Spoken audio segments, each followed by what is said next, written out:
Today's guest is a former data analyst who made close to $200,000 a year. However, something just didn't feel right, and he felt more and more out of place as he continued down his career path. And one day, everything changed when he decided to pick up a camera and start creating content. And then I made like one video, put in a little bit more thought. It was like, I analyzed this other guy, small channel, blew up, made one video, had like 4 million views, and he had like 10K subs or something, so really outlier video. I thought I could literally make the same style of video, but just use it in the data analysis domain. Right. So I kind of made a similar thumbnail, just like he had a day 0, day 100, like a split thumbnail. Split screen, did the same thing. Title was very similar, but then translated to data analysis. And like the beginning was kind of like almost the same, like I'm going to teach you the beginner mistakes when it comes to software development. Yeah. And I told him beginner mistakes for data analysis, blah, blah. Blew up, 3 million views by now.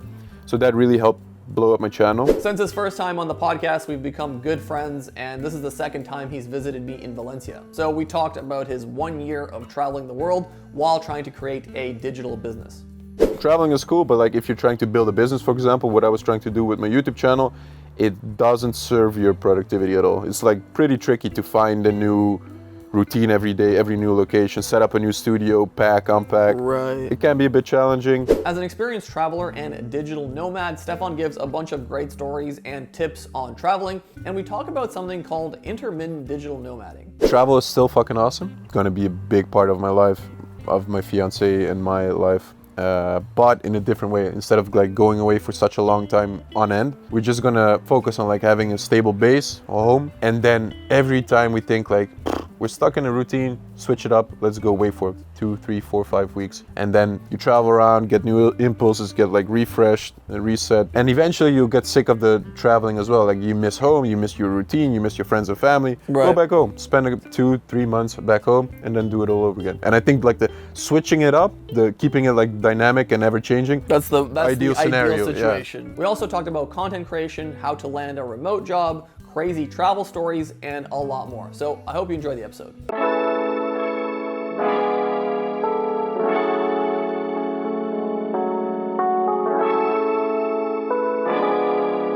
You're listening to Bought with Nelly.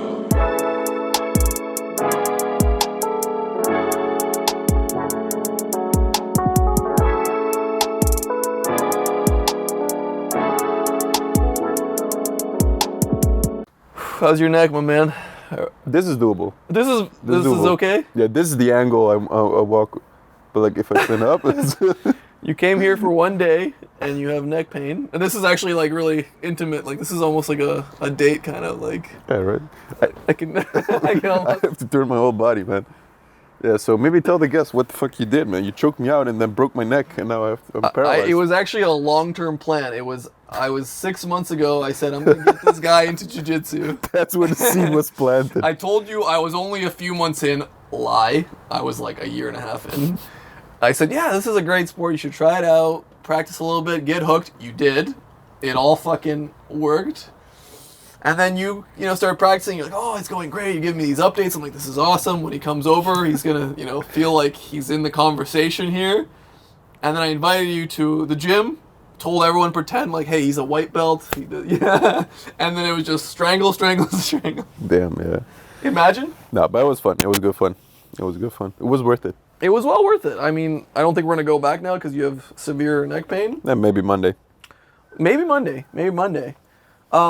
I guess last time we talked, and I wanted to bring this up, I've told you I want to bring it up, you were at beginning of your YouTube journey, and you were starting to dabble with going fully freelance and fully into your own content. You were at 40,000 subscribers when I discovered you. Yep. So I was a day one. 40,000 is still like... You scouted me. In today's era, 40,000 is like you were at the gym in like grade school watching you shoot hoops. It's nothing. And now we're at $250,000. No, what is that? 260, something like Who's that. counting? Not you. Not even relevant anymore. And you, more importantly, are now working entirely for yourself, for your own projects. How does it feel? Tell me about the journey a bit more, in a bit more detail. Cool. Yeah, so that was like almost exactly 2 years ago. I think we kind of did the first pod in February 2022, sorry. It might be 3 years ago. No, two. It's 2 years It ago? was when I was traveling. Right at the start of when I was traveling, I just hit like a good viral video that's would grew me to Ah, yes. 30, 40K. Yeah. That's probably how you found me. Oh, well, I mean, that's, no, I was, Oh, you were stalking me. no, I'm kidding. Yeah, I probably Oh, the saw. master plan goes way back. Honestly, I don't remember how I found you. I have no idea. I think that was it. Like, why I quit my job. That video probably. That probably hit close to what I wanted to do in my life. That's Yeah. why that video was in my recommended. Yeah.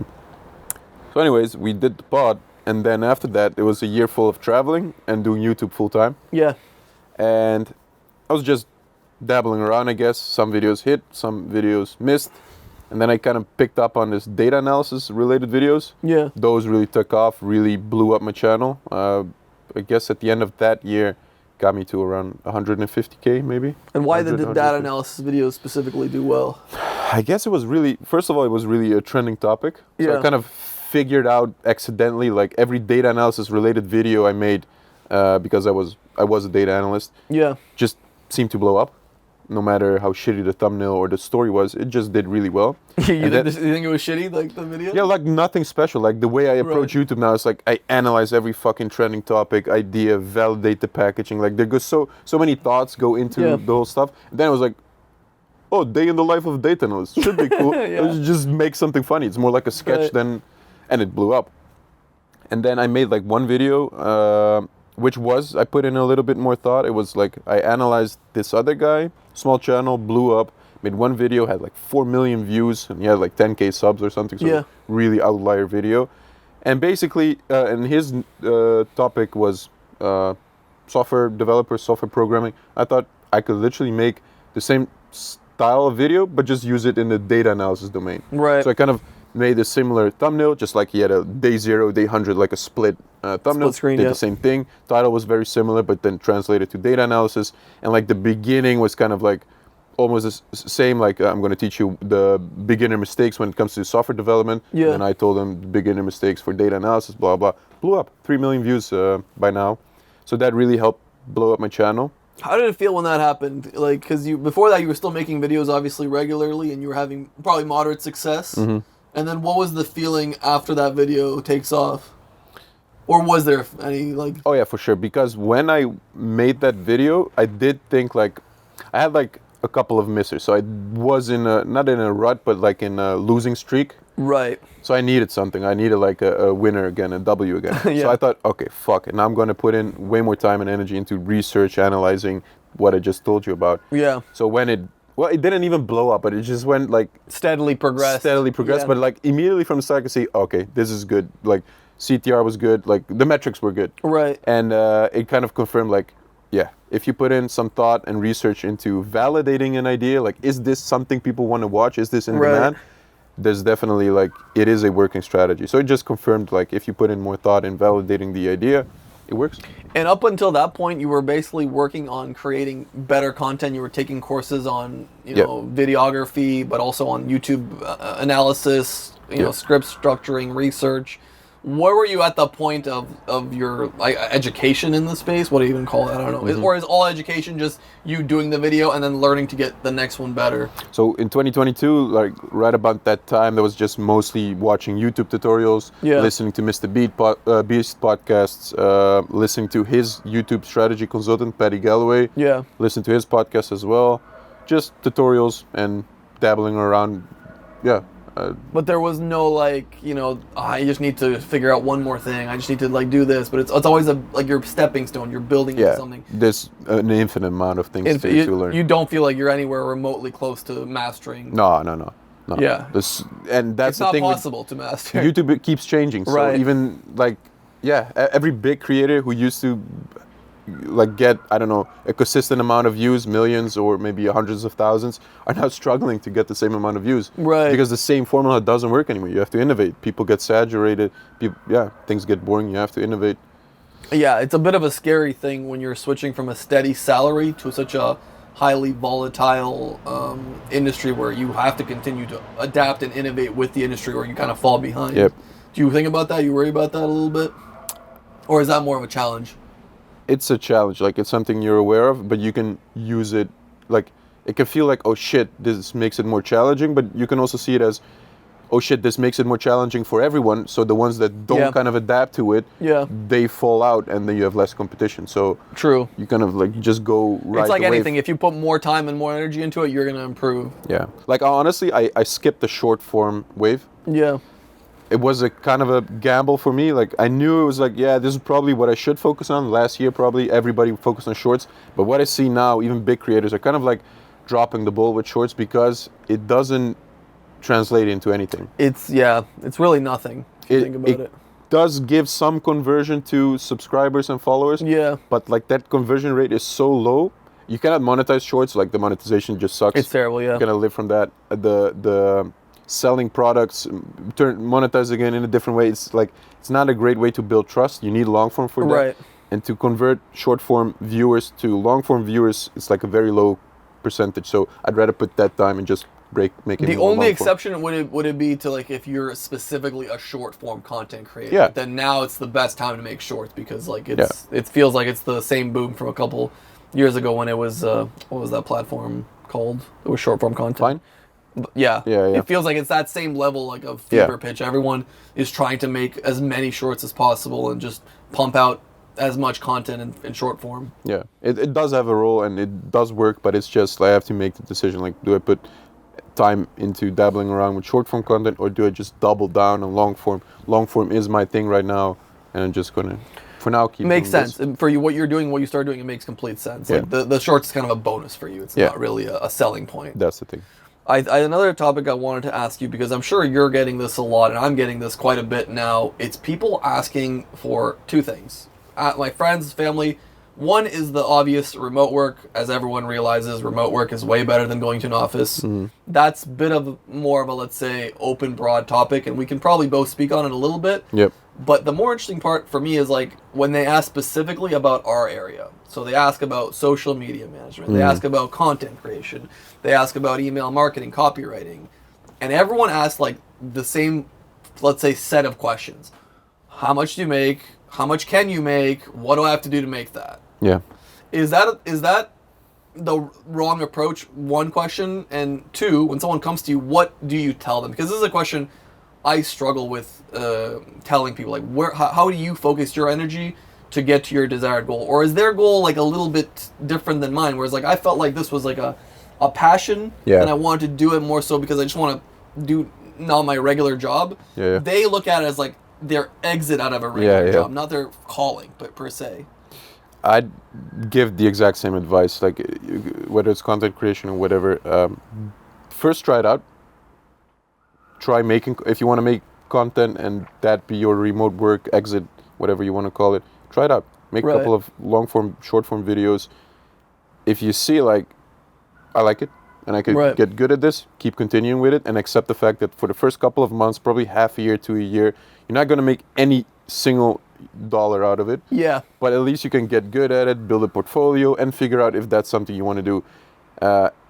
Worst case scenario, you figure out that's not something for you, but then you can focus your time and energy into something else. But yeah, it's such a cliche thing, but it is definitely a requirement. Like it has to be something you genuinely like doing.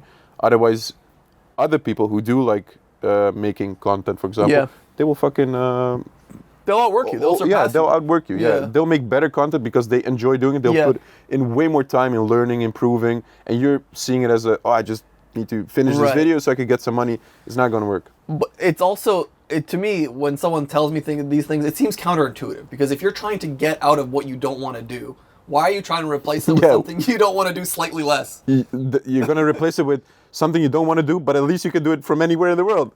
I'm going to do something, so... it's a really... You solve one little problem. Right. It's almost like I always say the same thing. I always say it's like putting a Band-Aid on a gunshot wound. Yeah. It's like, it stops the bleeding a little bit maybe, but you're still going to bleed out. No, turn it around. Like the main problem everybody should focus on, find something you enjoy to do, and it will probably grow to something so big that you can do it from anywhere in the world with friends. You can make anything out of it. Focus on that first. Like, what do you want to do for the rest of your life?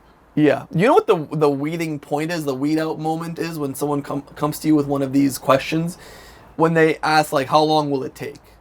That's the one that pisses me off so much because, like, Oh, if you don't give them an answer, like you said, first of all, 6 months, I think that's an extremely generous amount of time. I think you need to at least... To earn your first dollar, if you do some outreach, it's doable. You think so? It's doable. Depends on your talent, whatever. Doable. But I'm saying there's a lot of factors involved there. Like, let's say, like, even like fundamentally videos. Yeah. Okay, can you even film a video? I know it seems cliche and like, yeah, anyone can pick up a camera and anyone can just shoot. Okay, but like, can you film? Do you have what are you gonna film? What are you gonna talk about? Like, how are you gonna edit it? There's so many levels to it. So if my dad asked me, how do I start making like content? I'm like, dude, I don't even know. I don't even know where to start with you. Pick up a camera and click record and upload it. Yeah. But like from that moment till him making $1, it's gonna be way more than 6 months. Yeah, true. But it's a really weird thing. It's like, how long does it take? 6 months? It's not quick enough. It's like, do you have something better? Like, did you want me to tell you to rob a bank? Yeah, but that's I don't know if that's a TikTok generation or the fucking short form frying our brains. Everything has to be fast. Nah, bro, except the fact that like when I started YouTube, it took me, I don't know, 2 years before I could start monetizing. Right. And it took me fucking, what is it now? 4 years until I can say like I can make a living. Right. Yeah. That I would say you're an exception because that's really could take you longer. Yeah. Yeah, you're young, you're tech savvy, you wanted to do this, so you had a passion for it, you were doing it. Those are a lot of factors that I think helped you progress even quicker. True. I look at an example like my friend Steph, the guy that edits these clips. He was similar. Like he didn't want to do his career, and he actually liked editing. Yeah. So I was like, okay, well, I can get you through so many hoops that I had to go through. Like you don't have to go through those. And if you stick to it, if you have the passion, we'll get it out. I think you can start making money within 6 months. Yeah. The interesting part to me is that it took me about 7 years just to get some sort of salary. Yes, there was money here and there from videos that took off, whatever, but to actually get money from it, it took me 7 years. So a couple of weeks ago, Steph messages me. We're talking about like, little finances, like, you know, how your client's doing, just a little catch up. Yeah. He's like, oh, bro, like, I'm approaching like a good part-time, if I was working part-time normal job in my other career. Yeah. He's like, is that good? I'm like, brother. Yeah. Like a year and a half, 2 years, you were at zero? Yeah. What do you mean is that good? Are you crazy? Like, if someone gave me that, like, golden ticket, 2 years that I can have a remote job, make good money, live anywhere, I'd be like, here's my engineering, like, badge. Sign up right away, yeah. I'm out. Yeah, but most people also don't realize, like, it's always like it looks more like an exponential curve than a linear curve. It's not like, okay, I'm going to start making content right now. Tomorrow I earn $1. Next month I earn $2, and the next month $3, and then like it's like first couple of years you earn 0, and then suddenly you start earning like 100, and then 1,000, and then suddenly you're making a living. Right. So it goes like slowly, and then suddenly. It's just like a ramp. Yeah. That's interesting. I mean, I'll tell you when that happens to me. I'll get back to you. For me, it's just like. Yeah, that can happen as well. It's like a stock market. It's like it goes up and down. But it gradually is going up in the zoom out. Yeah, that's probably when you zoom out. Eventually, you'll have like the wobbly exponential curve. Yeah. Yeah. Another thing we didn't talk about in the 2 year. Well, we talked about it. We didn't talk about in the last podcast. You were in the middle of your travels. Maybe at the start of them when we did the pod. Yeah. Second month. You did a year of traveling. Yeah. Most people's dreams to live abroad, and the digital nomad dream is what you did. Yeah. Tell me what the highlights were. Let's talk about that a bit more. Cool, yeah. Where did you go? All right, so when we talked the first 3 months, I was in Thailand, living the laid-back, typical backpack lifestyle, I would say. Oh, not backpack, but like digital nomad lifestyle. Beaches, palm trees. 2 months in Bali. Spent a month in Sydney, which was surprisingly really awesome. Really expensive, not really great as a digital nomad city, but such a cool Why country. are you surprised? Why is it surprising? Like I knew it would be cool, but like I enjoyed that month. The food was great, the weather was good. It was winter there, but it was similar to Valencia. Right. People are so nice. Everybody's fucking in for a conversation. Everybody likes to talk. Everybody's really fit. Like everybody's into sports. Right. Constantly outside doing sports. I don't know, man. Just a chill good vibe of a place. Good vibe. Yeah. Expensive, really expensive. So that's like the only con, but really good vibe. Spent the month in Kuala Lumpur in Malaysia. Spent the month in the US, in LA, did a road trip, went to Burning Man, which was also one of the highlights. Like when people ask me like, what was the thing that most stands out, Burning Man always is somewhere there. Right. It's like a trip in itself. No one can explain this to me correctly, this experience. Like, I have a friend, Milos, who was also on the pod. He was trying to tell me about Burning Man, and I couldn't wrap my mind around. It's a different universe. For a week, you're in a different world. Like, right. Yeah. Which was fucking awesome. Went to Area 51 as well. Well, at least like, I didn't go. Aliens? Yeah, we talked a bit, and I told him like, "Come on, guys, quit fucking around." Nah, but guys, turn off the nukes. We're really close here. Like, no, we went to the gate, which was a really cool experience as well. Was that for that meme? You went for the Area 59 meme? That was years prior, but was it? Yeah. No, it was cool. Actually, I have a lot of footage I still have to release. Like I shot the whole day, but yeah, to be continued. Vegas. Yeah, Vegas, the usual. Hawaii? No. Hawaii, yeah. Before we got to LA, we did some Hawaii. Colombia, 3 months actually. Also, well, not surprising. 3 months in Colombia? Yeah, 1 in Cartagena and then 2 in Medellin. Oh, I didn't know. I thought it was much shorter in the Wild. It was supposed to be 1 in Cartagena, 1 in Medellin, but we ended up staying 1 more in Medellin. That's it was wild. Colombia's fucking awesome as well. Right. Yeah. Cheap. That's like a perfect digital nomad spot, especially for Spanish-speaking people. Passport bros. Yeah, nobody talks English over there, right? And I don't blame them. But it's that's hype. Yeah, it's awesome. Great food, cheap, great weather, nice people, and then like finish it off in Atlanta, New York, visiting family, and Christmas in New York, or just before Christmas, came back, and then 3 months in Cape Town. So, the best thing about the whole thing is like the freedom. I would recommend everyone, at least before their 30s, like have one big sabbatical where you go away, wherever that might be. You leave your hometown for at least like 6 months. 6 months, yeah. Doesn't have to be at the same spot. You could travel around for, but like leave everything behind for. Right. It doesn't even have to be 6 months, but at least for like a couple of months, to have that feeling like I don't have a home. I'm literally nomading around. I'm homeless. No, I'm kidding. Yeah. But it's such a freeing feeling. Like I'm just here right now. It forces you to be present. It forces you to meet new people, to think in a different way. Yep. And then when you come back to your little bubble, your hometown, you will have so many perspectives that you can take into your life. They'll probably set some new interesting paths you can take. Yeah.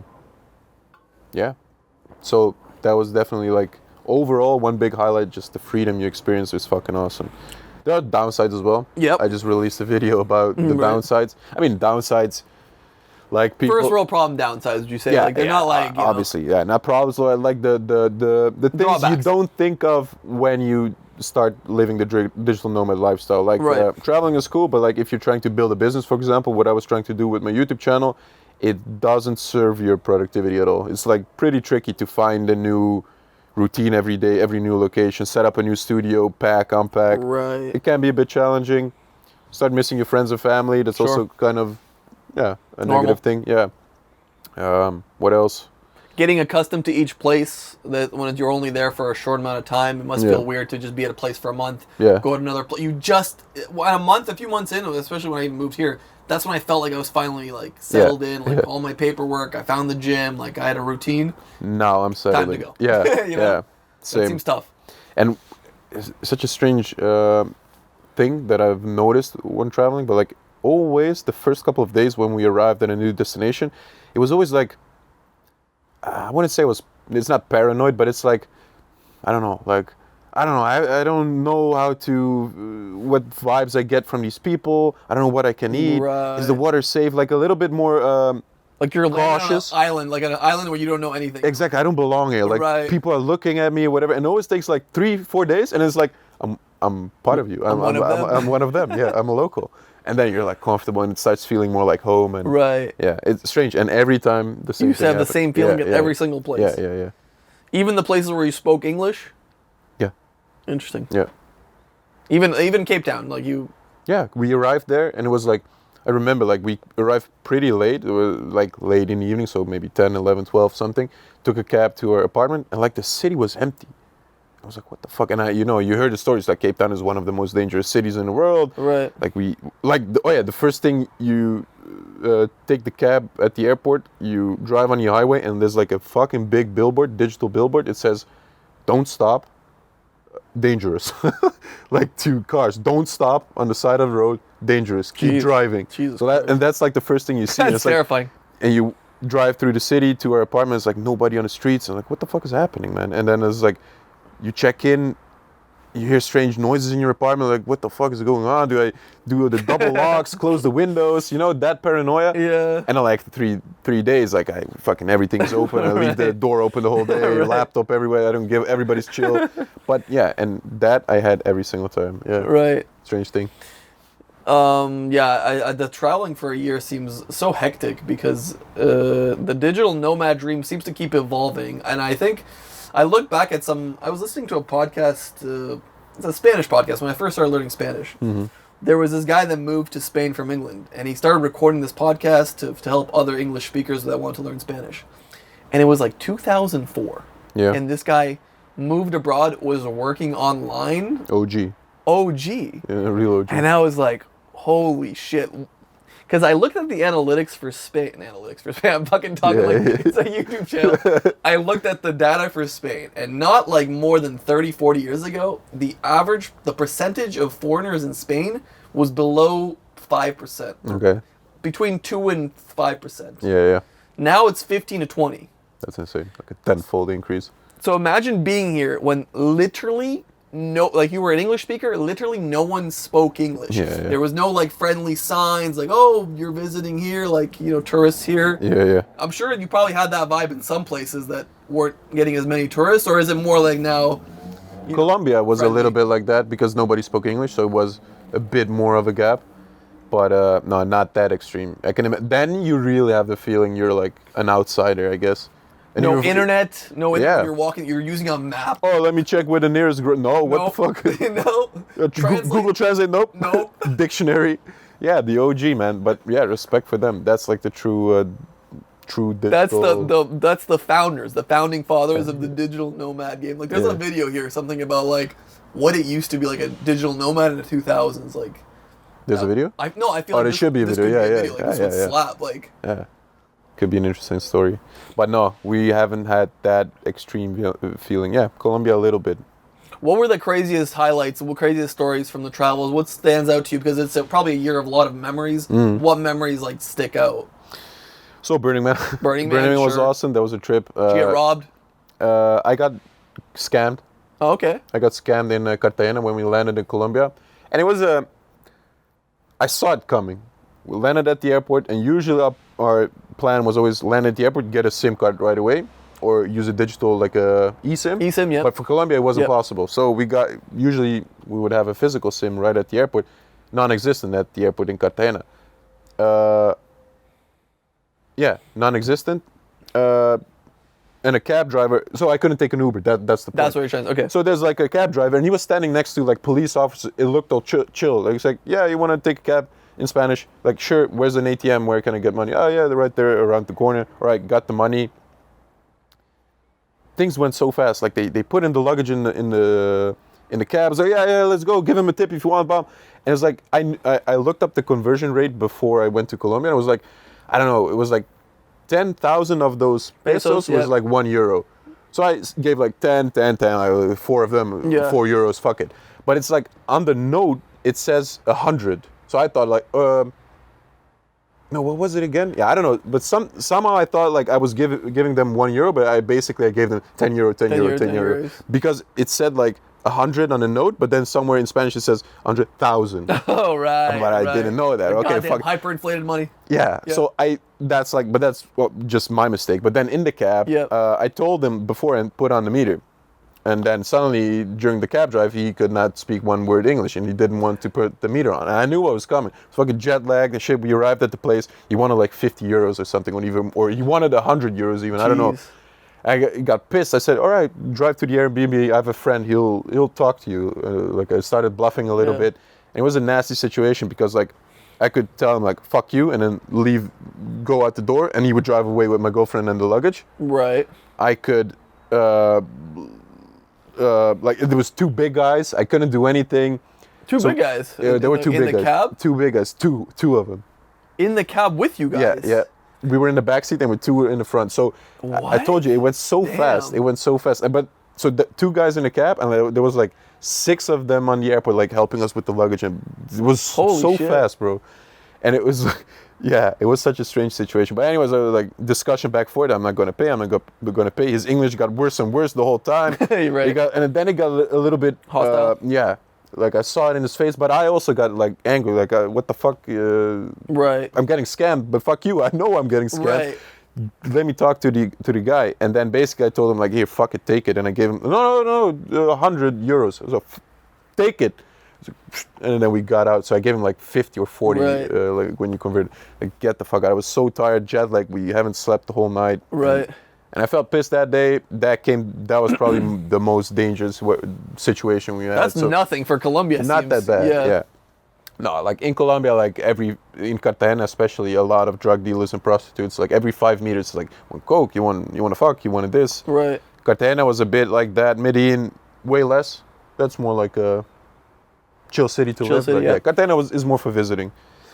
Is there a boom of digital nomads now there, or no? In Medellin, yeah. Yeah, there's a lot of non-Spanish-speaking people coming over from Gringos. gringos. Oh, I hate those fucks.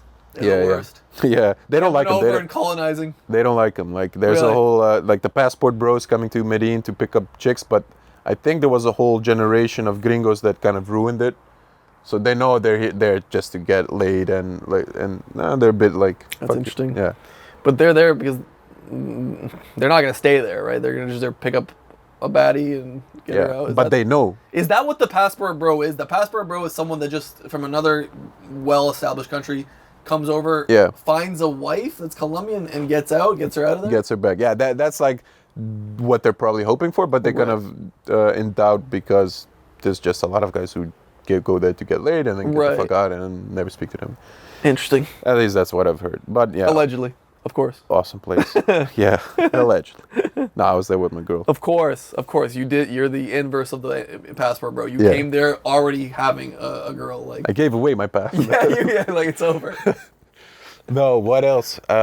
We had a scooter accident. Like we had a villa. Actually, when we had the pod, like right around that time, we had a villa in Koh Samui. And there was a very steep road leading up to the villa, and we had to get like you couldn't get the cheapest scooter because it could not drive up. That's how steep it was. We had to get like, I don't know, like a big motor. Yeah. That could drive us up, and then it wasn't too bad. But then one day we just did grocery shopping, so we were really heavy. It started raining.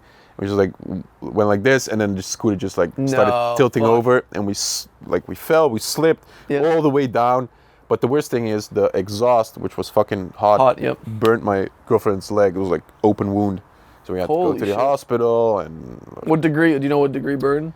I don't know, but she has like a really bad, big ass scar. Still has it? Yeah. Oh fuck. Like what's the? I actually don't know. I was gonna ask that. third degree or the first degree? Yeah. I think third degree is the worst. Like it was pink. Like the whole thing was pink. Yeah. And I think third degree is the worst. No, it was. I think the first degree is not as bad. They put some shit on it, gave her some cream.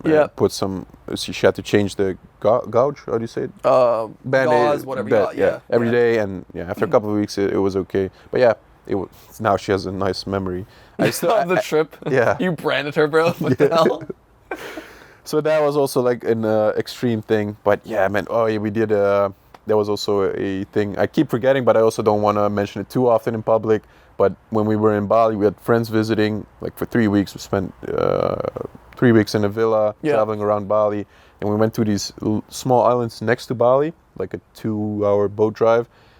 Super small, super tropical, like snorkeling, diving. There's only bicycles on the island. There's no cars. Right. And you could do mushroom shakes everywhere, though. It's like mushroom shakes. Mushroom shakes, like magic mushroom shakes.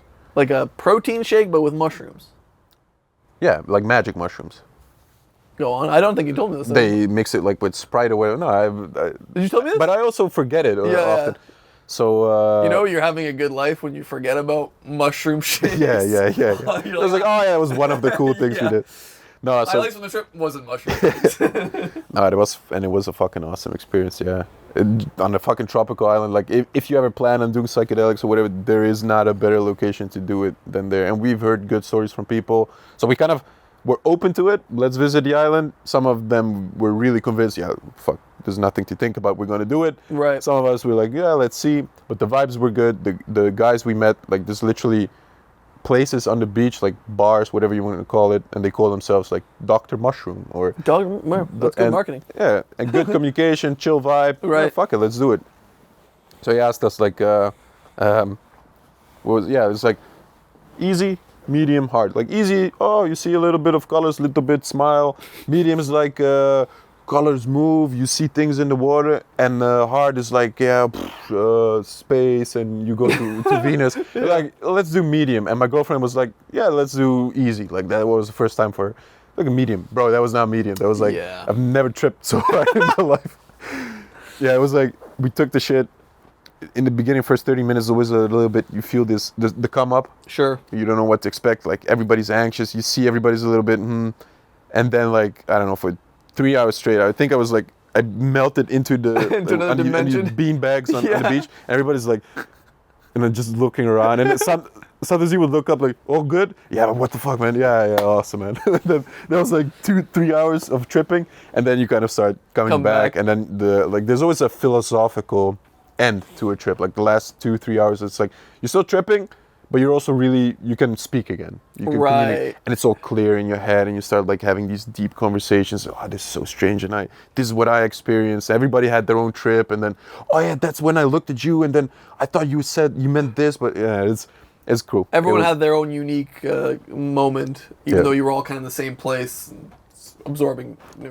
Same environment. But it's such a difficult thing to explain. Like, if you've never done psychedelics, then you have no idea what the fuck I'm talking about. I cannot even try to explain. It's like Burning Man. It's like you have to experience it. I made the same mistake in Thailand. Not medical advice. Not medical advice. Very good. I made the same mistake in Thailand, but not with psychedelics. It was with food. Because I didn't make the mistake. Sorry, this was the time I was traveling with my ex, and we went to Thailand, and they're ordering food, and they're like, oh, we love spicy. We'll get like a little, give us a little spicy to the guy making the pad Thai. And I'm like, I'll just take the regular. Bro, I took the regular. I was in agony. Yeah. They took the slightly spicy. I thought we had to go to the hospital. Yeah, there's a difference in spiciness level. I didn't know this, but your spicy and Thailand spicy is like fucking 2 universes apart. Oh yeah. But you do get used to it, like. I'm sure you do, but like my butthole, I feel like would never. It doesn't get used to it. Yeah. How do I train this? Yeah, they're next level when it comes to spiciness, man. But the food is good. So you're now traveling again, as you are here in Spain, but no more of this 1 year traveling. What's the realization? What's the overall feeling about that year abroad? That travel is still fucking awesome. Yeah. And that's gonna be a big part of my life, of my fiance and my life. But in a different way. Instead of like going away for such a long time on end, we're just gonna focus on like having a stable base, a home. Yeah. And then every time we think like we're stuck in a routine, switch it up. Let's go away for 2, 3, 4, 5 weeks, and then you travel around, get new impulses, get like refreshed and reset. Yeah. And eventually you'll get sick of the traveling as well. Like you miss home, you miss your routine, you miss your friends and family. Right. Go back home. Spend 2-3 months back home.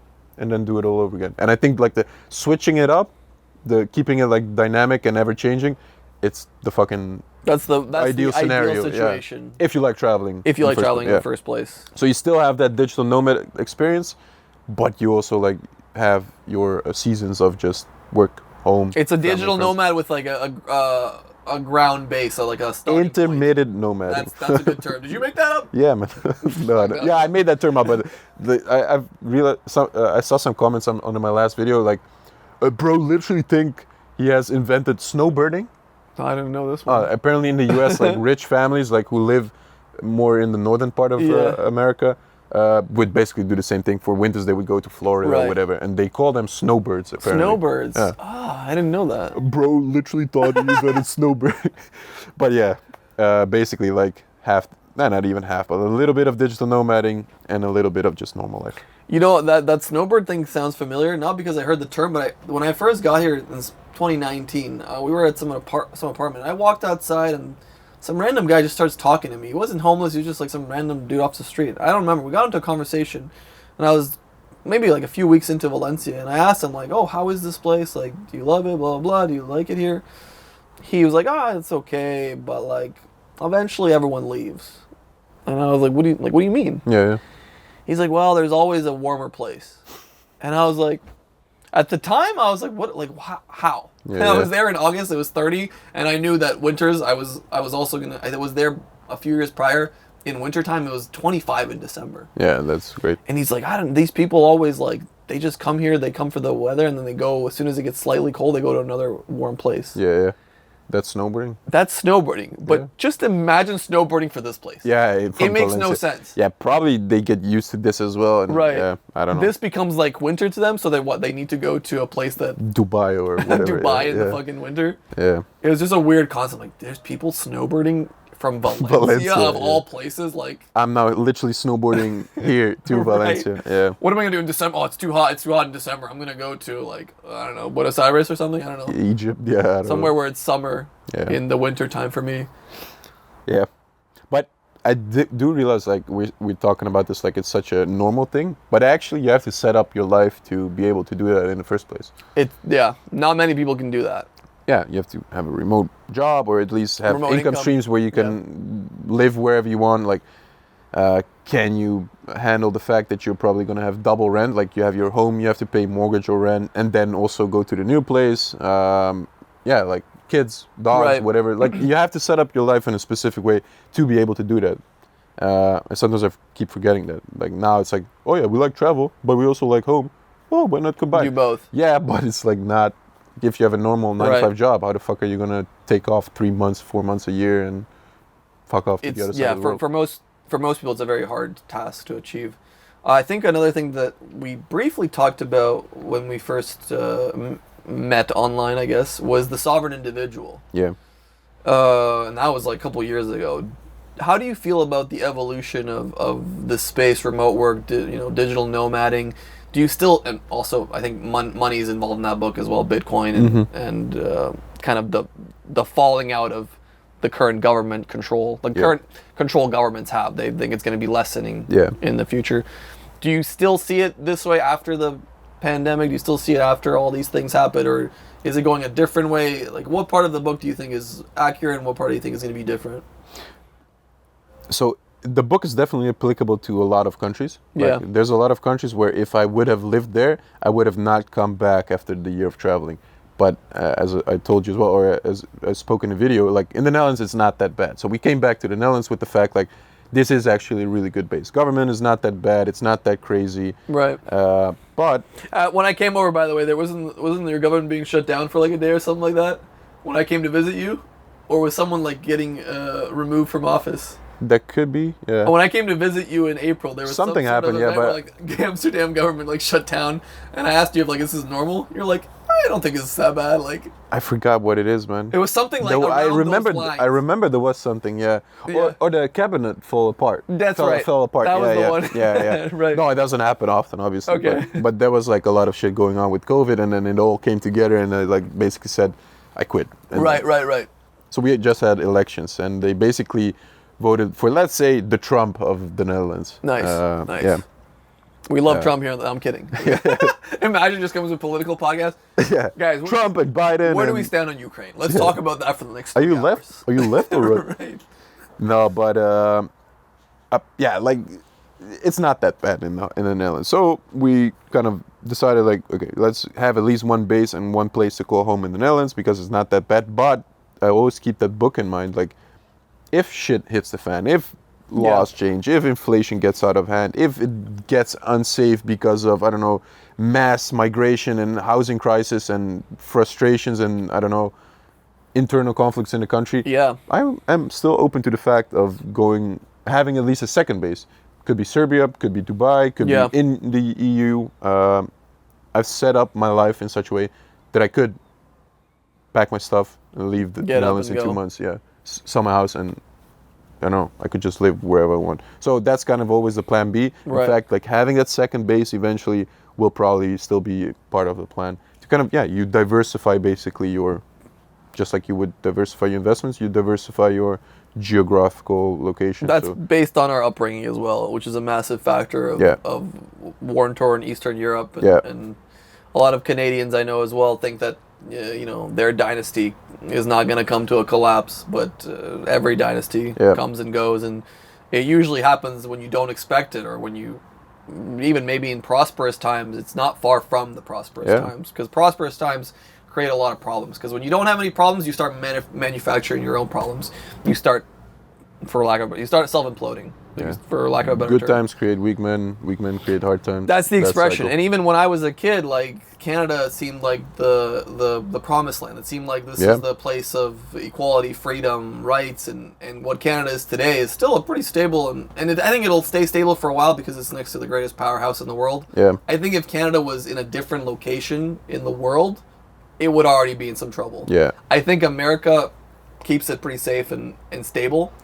But it's starting to have a lot of problems. Like it's I don't know, everything from unaffordable housing, which is a huge problem. It's a weird one for Canada because it's got so much space. Like Yeah. it's such Yeah. a massive area. They're just not building enough houses because of zoning laws and all this other bullshit, or like They're self-imploding, literally. self-imploding, or like censorship bills. Like Yeah. I have friends in Canada that can't see certain news outlets because they've set up a system where these news outlets have to pay the Canadian government to post in their country. So they don't want to pay, and then they cannot post. Basically, they're Yeah. saying they basically create a law. I could be wrong here, but this is from my understanding of it.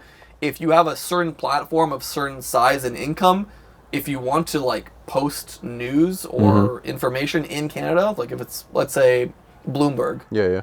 Bloomberg is not going to be shown in Canada because they didn't pay the Canadian government to do that. Has Alex Jones paid the Canadian? I don't think so. Imagine Alex Jones. Yeah. if there's a GoFundMe right now out there, someone put a fucking $1 million on Alex Jones to advertise in Do it. Canada. No, he won't do it even by choice. No, he wouldn't do it. No. But I'm saying it would be funny if like all foreign information gets banned, Yeah. and then you see Alex Jones hit your feed, He's the only one. and No. it's just like memes and shit. But it's messed up. It's messed It's up. really- it's crazy. Just censorship. Yeah. It's crazy. I saw the other day. I read a tweet that there was a law. I say law case? No, lawsuit. Yeah, Lawsuit. Lawsuit. Yeah. Against Jordan Peterson. That yeah? He basically, they didn't like what he's preaching, what he's saying, and all the critique he's giving to the government, and so they wanted to force him by law in a re-education program. Yeah. And basically, the High Court now said, yes, you have to go to the re-education program. And I saw him tweet about it, basically, I don't know, bending his knee and saying, okay, you win this battle, but you won't win the war, blah, That's blah. crazy. Wow, this was recent. It's literally 2 days ago, I read the tweet. So basically, it probably went into appeal, but they said he has to go in a re-education program because they didn't like what he had to say. How messed up is that?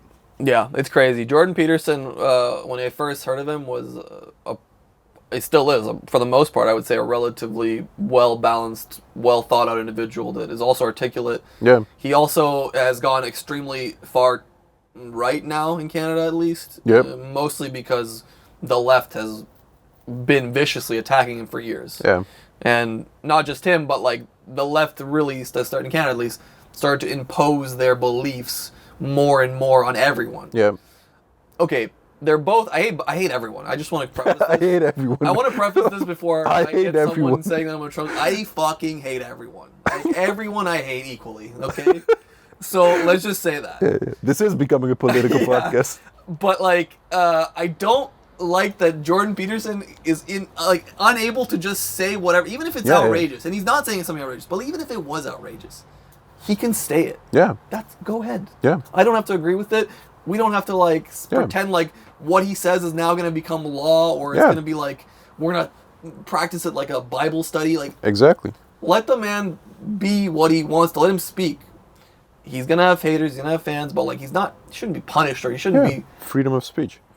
You cannot threaten anyone. Yeah. You cannot. I don't know. There's obviously laws, but if I'm not mistaken, he has not any time broken those laws. No, I don't think so. He's just been extreme in what he says, but within the law. He's as he's grown in stature and in more popularity, he is a target. There's just no other way to put it. Anyone that has a bit of an influence is someone that an authority should fear. Yeah. It makes perfect sense. Like it doesn't matter whether you agree with them, and none of these people on a let's say on an honest level, let's say this, they don't agree or care. They're just worried about the influence. Yeah. They don't care about what's right or wrong. They're worried about what's going to keep their power, what's going to make them money. Yeah, for sure. So if someone challenges either of those, that's a target. That's a problem.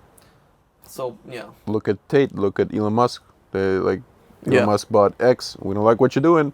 Right. Canceling censorship. I don't know. I only see like from the mainstream media. I only see negative articles about him. But like, yeah. I mean, Joko was a big one. Joko was a huge like. This guy was the villain of the earth because he didn't want to do a vaccine thing, and then I don't know. 2 years later, everyone's like, you know what? He's a fucking legend. Yeah, like that was kind of the right move. Everyone's like, bro, you know what? Yeah, kind it's of such the right move. It's such a crazy thing that also now nobody like. Not the government, like nobody talks about it. No like, one. Anymore. You We remember just 2 forgot years about ago, it. it was like the most important thing: get the fucking facts, get 5 of them, otherwise you'll die. And I was like, what COVID? Right. What happened? Right. We completely. Oh, that thing that Nolan didn't want, but we kind of forced it down his throat and made. Come on, man. We all made the pod's make gonna get mistakes. censored now. If 100% on Spotify. Censor out those words. Censor out those words. I saw some funny ways of people trying to avoid like saying the words COVID and pandemics, so they would start calling it like the id, The id. or they would just like C19. yeah they would start making like terms that don't even make sense. Like they would. Do they still do it? I don't know if they still. There was a guy actually on Reddit that made a list of Forbidden words. Excel. It's like 10,000 lines. Damn. Of all words that if you use in the title or thumbnail could either get you fully demonetized or partially demonetized. Oh yeah. And he had a rolling list. He was testing new words every day. Oh damn. So like you could donate. I think he had like set up like a Patreon. Like he's like I don't mind doing this. This is like fun for me. Like if you want, I'll keep investigating. So I'll just have this ongoing list of That's words. actually really cool. It's really smart, right? No, but I'll bleep out those words. We can switch to a different topic. But to bring it back to like the whole digital nomad lifestyle, like that's what we're talking about. If that shit happens, like for example in the Netherlands, like where they start saying like, oh, you cannot say that, or oh, this YouTuber who's maybe I said something wrong in my videos, and they somehow say to YouTube like, please demonetize him. I don't have a living, but. Yeah, like moving to a different place wouldn't fix that, but at least I just realized. No, but I have other ways of diversifying Curb my Your brand. Enthusiasm music plays. Bum, bum, bum. Just flat Earth proves the Earth is round accident. That's an inside baseball, as we call it. Inside baseball? It's like an inside joke, inside baseball. Inside baseball. Carry on. No, there's other ways. Like I'm diversifying my brand through a newsletter, my own community, Instagram a little bit. So I'm working on that. But in a more general way, like if there's, I don't know, some kind of strange tax law. We talked about taxes, how fucked up they are in the Netherlands. Yeah. Like if it gets too much, like, bye guys. You have a parachute. I'm out of here. Yeah. Yeah, and that's something that I would say I was circling back to this earlier. This is something we prepared for because of our background, because of our parents, because they.